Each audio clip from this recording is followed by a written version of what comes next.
Welcome to Search for Signs. My name is Gary Willing. If this information interests you, please press the like and subscribe button and press the bell for notifications. Now, good day to you. It is July the 13th. And if you ain't having a good day, you better get on to it, because I'm going to tell you right now, this day isn't going to last forever. And there's no guarantee that tomorrow's coming. So you might as well take full advantage of today, right? All right.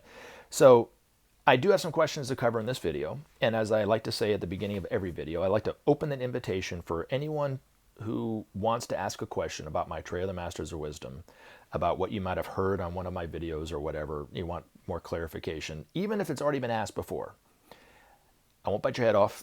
Just post your question as a comment, or you can email me directly at searchforsigns@mail.com.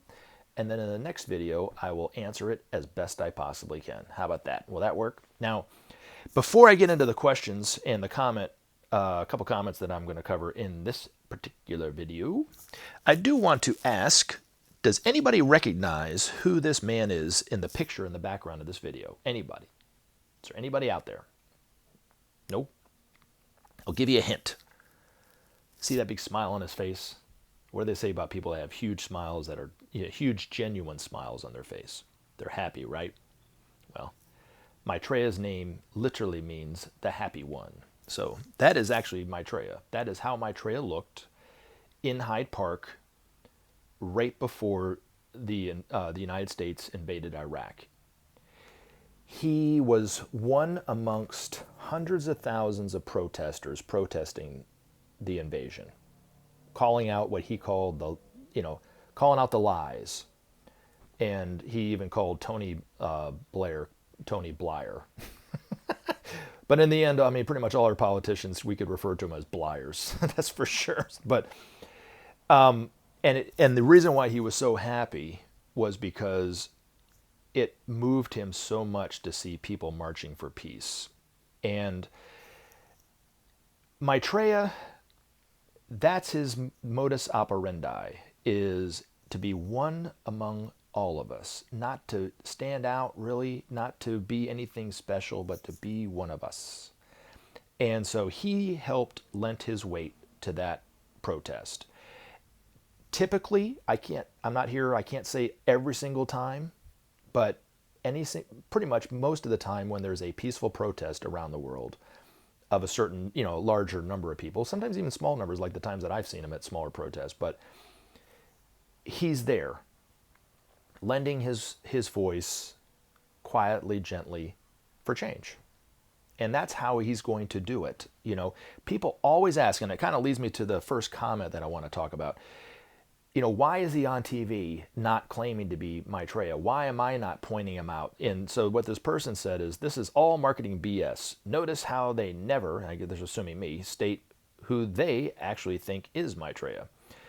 This is all deception and falsehood. If there was any sincere truth in any of this, you would be straightforward and not make such silly videos to mislead people. Well, I disagree with everything except for maybe silly videos, I guess. I don't know. I'm not doing it to mislead anybody. And if you feel like I'm misleading you, I'm sorry for you, but that's not my intention. Now, and this applies to anyone, even yourself. If you are actually telling people about Maitreya on whatever level you know or believe this information, you are providing the same service for that person. But it makes it easier for somebody to recognize Maitreya on TV. So this son of a gun 00 or 00, or whatever you want to call it, I'm not doing it to mislead people. I'm doing it so that they can recognize Maitreya's priorities, recognize the wisdom and sanity of some of his solutions that he's already given out, that maybe possibly will make it easier for you to recognize him. Those who search for signs will find them. Those who, eventually search for Maitreya on TV, you're going to find them. And there's a reason why I don't have a clever name like Son of a Gun 00 or, Ferret Kung Fu, which is one of my favorites, right? I have my own name in there. And I've even told people time and time again, I live on the outskirts of Atlanta. And I'm not doing it for any kind of self, promotion or anything like this. I'm doing it as a measure of transparency so that you can see. If I'm willing to tell you this information, which kind of sounds crazy to most people, I am sure, right? And they probably think I'm nuts, right? But if I'm willing to do it, telling you where I live and my name, I'm putting my reputation on the line. Now, I'm a nobody, right? There's no reason for you to believe me other than the fact that it rings as truth for you or not, right? But that's the reason why I'm doing that, so that you can decide it for yourself, but also you can go, wow, I'm not hiding behind a name like what you have. So how would I be misleading anybody, really? I mean, but if you feel like I'm misleading you, that's fine. Go off and live your life. You already know what you know about this, and eventually I know you'll see him on TV. But it might be, it might take some time. It might be a few months or weeks or years. I don't know. I don't know exactly. And we're going to talk about that a little bit more, in a bit. But hopefully that helps. All right. Now, the next question comes from Poonam Kumar. Hi, Gary. Thanks for your posting your videos. I enjoy the questions you receive and answers you provide. Well, you're very kind for that. I appreciate that. Do you know if Maitreya will have a married life? Lord Ram, Krishna, and Buddha were married. Somebody asked Benjamin Krem that question many, many moons ago, and his answer was no. He would not be married at any time while he's here. And he'll be here for the next 2,500 years-ish or so, give or take a century or two, I guess. I don't know. But now the masters can and do have families and are married, but I don't know if necessarily the group that's the masters now, if there's anybody that's married. I mean, it's kind of hard to keep a woman around if you're living, 17,000 feet up in the Himalayas. Not a lot of shopping malls up there. I'm just kidding. No. But I think as more and more members of humanity become masters and more of those masters choose to stay here and help, that certainly there'll be some that will choose a family life as a form of service, and they'll be able to balance perfectly the life of a family and their service life. But not all the masters are going to get married, I think. And, I know it's a kind of a romantic kind of view of the masters with, I know, what's her name, Elizabeth Clare Prophet, where she thinks all the masters have their twin flame and all that kind of stuff. I don't really buy that, but if you believe it, then you believe it. It's up for you to decide what's true or not true for yourself. So, but anyway, hopefully that helps. All right. Next comment comes from Cynthia Jaworski. Hey, Cynthia, how you doing, dear? About sharing. The sun shines on everyone. That is true. You are absolutely right. And actually, you wrote that question or that comment 2 days ago, and I think 3 or 4 days ago, I actually had almost the same kind of thought, but in a different way. But anyway, I'll continue to read what you said. And within you, the heart shines. Okay, just read the Great Invocation. And if you are curious what the Great Invocation is, in the description of all my videos is the Great Invocation. It's an invocation that the Christ himself says every day to help bring about the transformations in the world. It's a very powerful meditation, but it's also, invocation, not meditation, but it's also forgiving enough that if you skip a line here or don't say a word right there, it still works. So, and says the same. If we can only sense it, know it, become it, we will become great. Back to our true self, the source of pure light. As wisdom wipes the mirror of darkness, then you can truly see your real self as all in all. Blessings. Well, thank you, Cynthia, for that. That's kind. Anyway, the thing that I was thinking about was the fact that the sun shines on good drivers and drivers like BMW drivers.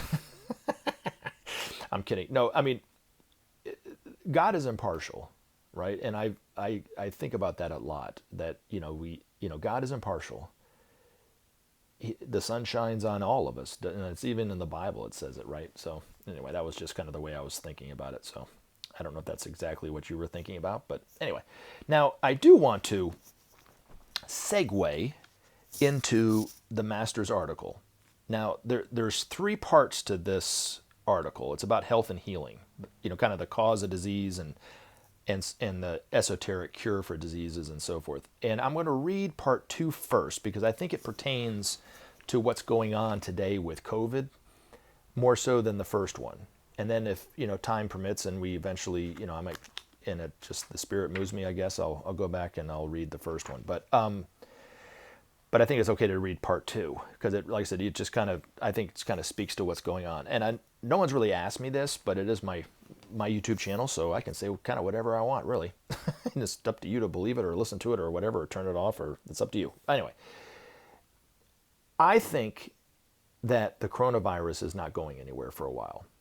And I think that it will mirror very similarly, it will mirror the trend or the wave of the Spanish flu, where we're kind of in the first wave right now. We're starting to see millions of cases and hundreds of thousands of deaths just in this country and around the world. But eventually that's going to move much, much higher.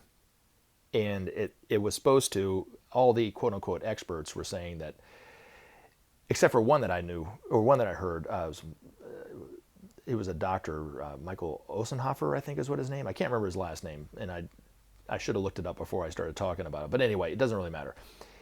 He was convinced that SARS was actually a lot like, COVID was a lot like SARS, where SARS could handle the heat. And it actually was quite strong in the Middle Eastern countries when it was hitting 100, 115 degree temperature. The virus was very easily transmitted between person to person. So he was thinking COVID was going to do the same thing in spite of the fact that, and he was right, in spite of the fact that these experts and the CDC and the WHO were saying that it would more, and even the president was going to say that it was going to go down in the summertime. Now, I do think also that Donald Trump, in a way, has kind of thrown up his hands and said, there's not much I can do about it, so whatever, just let everybody out. And I don't really know what the answer is, whether to lock them down or not. I know if you're going to lock the country down, you better help them, But, I do think that we should socially distance and all that stuff. But anyway, my point is this.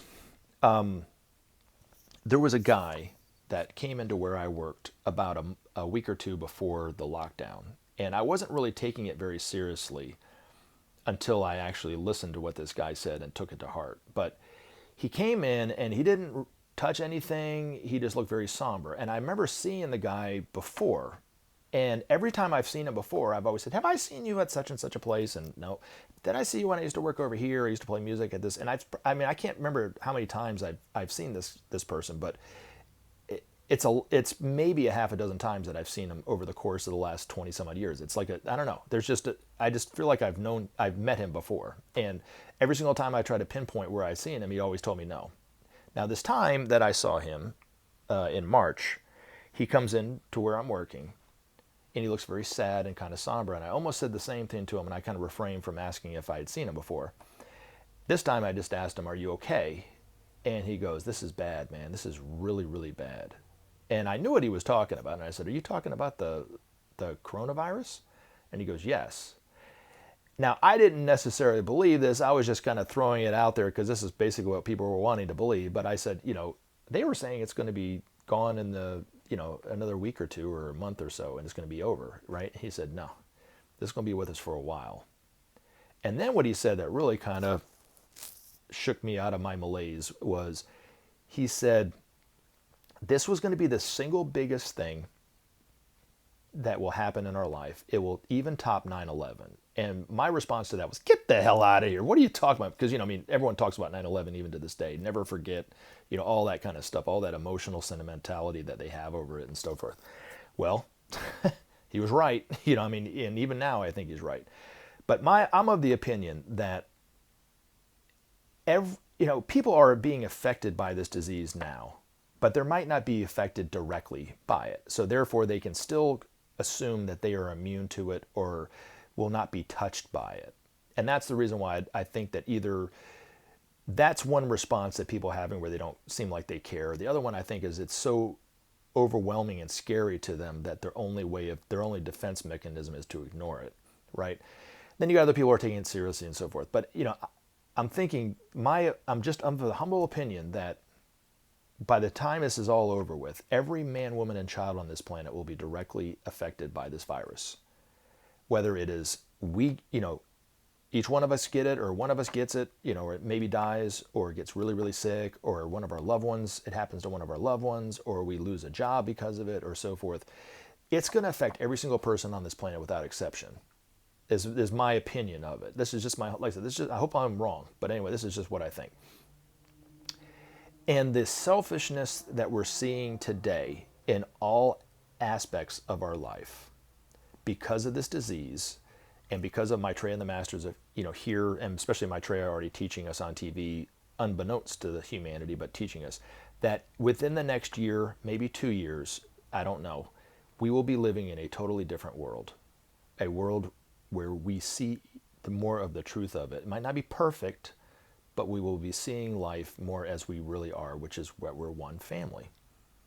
Now, any disease, whether it's COVID or cancer or whatever, it's self-created by the person.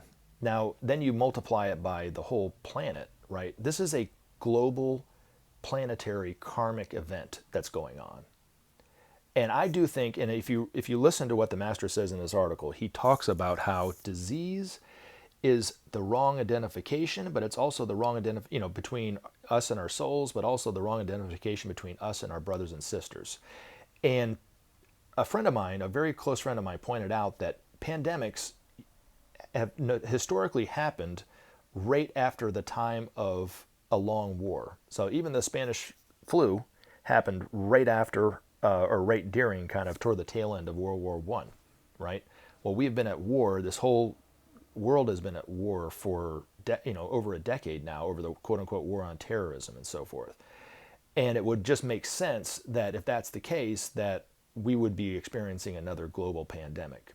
But I do think it's serious, and I do think that it's gonna affect all our lives. And it's just like that guy said, it's gonna top 9/11, and it's not going anywhere. And I know somebody else had commented, Tao's, and she commented about how why are the masters allowing it to happen? They're not allowing anything to happen. We are allowing it to happen. It's our own karma that's coming back on us as a humanity, not just one group. We could still go on the way we were doing if this was just affecting Africa or affecting Asia, like a lot of the diseases would, like Ebola or whatever would do, right? I mean, Christ, now there's, the freaking bubonic plague is showing back up. I mean, it's like, and hopefully that won't kill any more people. I mean, I guess unless our luck changes, you know what I mean? But it's just, we have to, as a people, look at this. And I think that this pandemic is already starting to do it. And in some ways, I think the tide is going down almost like a wave. It's kind of going back to the way it was, where people don't really give a shit anymore, and they're kind of just doing their own thing and whatever. Like, because for a while it looked like it was getting kind of hopeful, right? And now it's kind of going right back to where it was. But I think when it's all said and done, every single person, without exception, is going to be face to face with this virus on some level. And that's just my humble assessment of what I think. But if you listen to my Benjamin Crumb's Master's article about health and healing, talking about the causes of disease, the esoteric causes of disease, but also the esoteric cures of disease, even, because it is talking about how you can actually cure yourself. He talked in the first health and healing, he talked about there's a reason why everybody knows the phrase mind over matter, because your mind can actually heal you. It can either heal or kill. You can do one or the other, right? He talked about that in the other one. But if or when or whatever, if you're ever faced with COVID, whether it's you personally or a family member or a friend or so forth, you have resources now because you know this information. Even if you don't believe it as much as I do, you have the hand of Maitreya. You can ask for his assistance on some level. You have, the Talakoti water you can get from Ainsworth Pharmacy if that's something you want to do to help, rebuild and rejuvenate your immune system as best it can. But I want you, hopefully you'll listen to this. And then, the other thing too, I always say, if you're interested in this information about coming from Benjamin Crumb's Master, definitely look out his books. But if you don't have the money for it, go to the Share International webpage. I'm not a representative of Share International, but I do know that somewhere on their website, they do have articles from the master, and you can read it for yourself, and you can internalize it for yourself, and either have it be true for yourself or not based on what you think. You know what I mean? So hopefully that helps. Every few years, a further advance is made in the understanding and control of disease, as we call that state of disequilibrium of mind and body which so troubles mankind. Each new advance pushes back a little the limits of man's knowledge of himself and opens the door to further illumination. As we stand on the threshold of a new era, humanity is poised as never before to receive new light. Quickened by the stimulus of the Christ and his masters, man is ready to discover the truths of his existence, which eventually will free him totally from disease. The first step in the eradication of any disease must be an understanding of its cause. Hitherto, the cause of most disease has eluded man's search. So ignorant has he been of the nature of his constitution and the laws under which he functions. From now on, as man proceeds along a more correct course and grasps the necessity of right relationship, this will begin to be remedied. Disease is ultimately the result of wrong relationship. To our higher self, the soul, to our brothers and sisters throughout the world, and to the whole of which we are a part.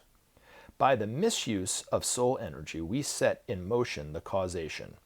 By wrong relationship to our fellows, we bring about disequilibrium and disharmony and illness of all kinds. Through our sense of separation, we cut ourselves off from the healing potencies which everywhere surround us. A mighty task awaits humanity at this turning point in its life: to cleanse the world of the age-old habits of wrong thinking and living, to change entirely its manner of social living in such a way as to make possible a new freedom from fear, fear of want, of war, of disease and death. An enormous task indeed, but one worth all the effort involved. For it will lead to a new livingness, a new and sweeter relationship between men, and to a world governed by the principles of justice and brotherhood, sharing and love. What finer goal could there be for humanity than to create such a world? No one can gainsay the benefits that such a transformation would bring, and we, the masters, will help you in your task, revealing to you the best paths and possibilities. Science today stands poised to contribute to share to the conquering of disease. The etheric planes of matter await man's exploration and study. Therefore will be found the origin of that disequilibrium of forces which manifests itself as the body's ills. The treatment of disease will take on a new dimension when the function of the force centers, or chakras, as receivers and dispensers of energy is understood, and when their connection with the major glands of the endocrine system is known. Already, of course, there are those few practitioners who know this and who do valuable work, but not until this knowledge is general shall we see much advance in the understanding of the mechanism of disease. It will not be long until the research into the etheric fields begins in earnest. When it does, it will transform the therapeutic situation. A new psychology, the coming science of the soul, will throw much light on the nature and cause of disease and point the way to its prevention. In time, man will learn to approach and work with the diva or angelic evolution, many aspects of which are deeply engaged in the healing process. Thus, stage by stage, disease will be eradicated from the world, to be replaced by a vitality and well-being seldom seen today, but which is man's birthright, did he but know it. The stage is being set for this transformation. The masters, on their return, will point the way, and under their wise guidance, all shall be made new. Remember to take action and help SOP save our planet. Thanks for listening, and we look forward to talking to you again in future videos.